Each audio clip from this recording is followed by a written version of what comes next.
Hello বন্ধুরা, কেমন আছো তোমরা? আশা করি তোমরা সকলেই ভালো আছো। তোমাদেরকে ভালো রাখতে নিয়ে চলে আসলাম আবারও একটা দারুণ ভিডিও।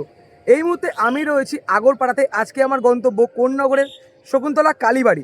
তোমরা আশা করি বুঝতে পারছো, আজ হচ্ছে 9 মে, বাংলাতে 25শে বৈশাখ, রবীন্দ্র জয়ন্তী। রবীন্দ্র জয়ন্তীর পুণ্যলগ্নে হতে চলেছে কোন্নগরের শকুন্তলা মায়ের বাৎসরিক পুজো। সবটাই তোমাদের সাথে শেয়ার করব। সকালবেলা তোমাদেরকে দেখালাম দণ্ডি কাটা এবং বেদিতে জল ঢালার মুহূর্ত। এখন তোমাদেরকে দেখাবো মায়ের আগমন কিভাবে কি হচ্ছে, সবটাই তোমাদের সাথে শেয়ার করব। কেমন কি ভিড় রয়েছে এই বছর। তোমরা এখনো যারা আমাকে চেনো না, আমি কৌশিক, তোমরা দেখছো আনকাট কৌশিক ইউটিউব চ্যানেল। চলো বন্ধুরা, বেশি কথা না বলে ভিডিওটা শুরু করা যাক। আজ 9 মে, গতকাল রাত্রির 12টা থেকে শুরু হয়েছে শকুন্তলা মায়ের দণ্ডি কাটা। সাধুঘাট থেকে মানুষজন স্নান করে দণ্ডি কাটতে কাটতে চলে যাচ্ছে মায়ের মন্দিরের দিকে।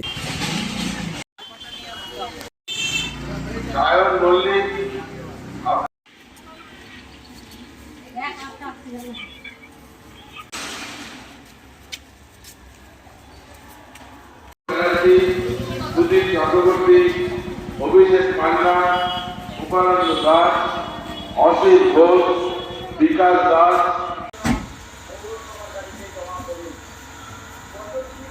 অনুসন্ধান অফিসের মধ্যে অপেক্ষা করছে। পচনশীল আবর্জনা যেমন প্লাস্টিকের প্যাকেট, দ্রব্য, কাঠের জিনিস, ফাইবার জাতীয় দ্রব্য, লৌহ জাতীয় দ্রব্য, মুখার্জি, শিবাশিস গোস্বামী, বাবলু দে, শ্যামল দে, প্রশান্ত মালিক, সৌরভ দাস, রবি হালদার, বিজু চক্রবর্তী, রবি দাস, আকাল, রসদীপ দাস, দীপঙ্কর দাস। সাধুরঘাট থেকে দণ্ডি কাটতে কাটতে মানুষজন চলে আসছে মায়ের মন্দিরের ঠিক সামনে। সকালবেলায় হালকা ভিড় রয়েছে, বিকেলবেলায় এই জায়গাটার মধ্যে দাঁড়ানো যাবে না। আর দণ্ডি যেমন কাটা চলছে তেমনই চলছে মায়ের বেদিতে জল ঢালা।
কোন্নগর ফেরিঘাট থেকে মোটামুটি 10 মিনিটের হাঁটা পথে আমি আবারও চলে আসলাম সাধুরঘাটের একদম সামনে। দণ্ডি যাইবার পথ, মানে মানুষজন এখান থেকে স্নান করে দণ্ডি কাটতে কাটতে এই যে তোমার লাইটিংয়ের গেট দিচ্ছে, এখান থেকেই কোন্নগরের শকুন্তলা মায়ের মন্দিরের দিকে যাচ্ছিল, যেটা তোমাদেরকে সকালবেলা আমি দেখেছি। এখন যেহেতু ঘড়িতে হয়ে গেছে প্রায় 5টার কাছাকাছি, দেখো লাইট সমস্ত জ্বলে গেছে, মানে লাইটিং গেটের লাইট কিন্তু জ্বলে গেছে।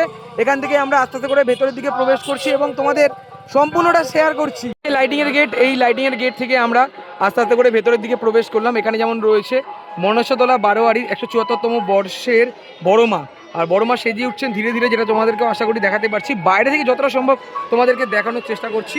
দেখো, এই রয়েছে মনসাতলা বারোয়ারির বড় মা। আসা মাত্র তোমাদেরকে দেখালাম মনসাতলা বারোয়ারির বড় মা। আর এই যে রাস্তাটা রয়েছে, এই রাস্তা দিয়ে আমরা সামনের দিকে আস্তে আস্তে করে চলে যাচ্ছি শিল্পী বাদল পালের স্টুডিওর দিকে। আর বাদল পালের স্টুডিওর বাইরে একবার তোমরা ভিড়টা দেখো, যেটা তোমাদেরকে আগের ভিডিওতে আমি বলেছিলাম যে বাদল পালের স্টুডিওর বাইরে কিন্তু হিউজ পরিমাণের ভিড় হয়ে থাকে। এখন হয়তো মায়ের গয়না পরানোর কাজ চলছে, যতটা সম্ভব পারবো তোমাদেরকে দেখাবো। আর বাদকপালের স্টুডিও ঠিক পাশেই রয়েছে ছোটো মার জায়গা, মানে ছোটো মাকে বসানো হয়, মানে ছোটো মার বেদি। আমি প্রায় চলে এসেছি। আর যদি তোমাদেরকে দেখাই, দেখো এইখানের ভিড়টা, বাপরে আজকের দিনেও কিন্তু ভালোই পরিমাণে ভিড় রয়েছে।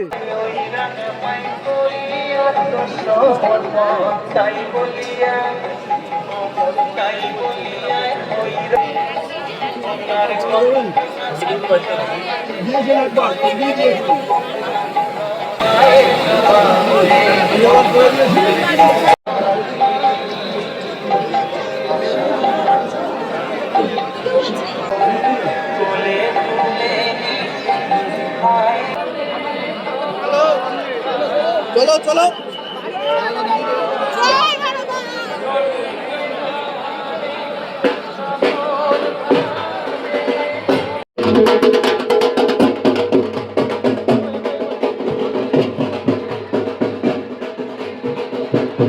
ঘড়িতে এখন সময় হয়ে গেছে প্রায় 6টা বাজতে 10 মিনিট বাকি। আর যদি তোমাদেরকে এখনকার ভিড়টা আমি দেখাই, দেখো এখন কিন্তু ভালোই পরিমাণে ভিড় রয়েছে, এদিকেও যেমন ভিড় রয়েছে। আর এই সাইড দিয়ে শকুন্তলা মা আসবে। শকুন্তলা মায়ের আদলে বেশ কিছু কালী প্রতিমা তৈরি করা হয়েছে। আর দেখো একটু আগে একটা ঠাকুর বেরিয়ে চলে গেল, আবারও দুটো ঠাকুর যেমন এখানে রাখা রয়েছে, একটু পরেই বেরাবে। আর যদি তোমাদেরকে এই পাশটা একবার দেখাই, দেখো ভিড়, দেখো ভালোই পরিমাণে কিন্তু ভিড় রয়েছে।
কেমন লাগলো আজকের এই ভিডিও অবশ্যই তোমরা কমেন্ট করে জানিও। ভালো লাগলে লাইক কমেন্ট শেয়ার এবং সাবস্ক্রাইব করে পাশে দেখো।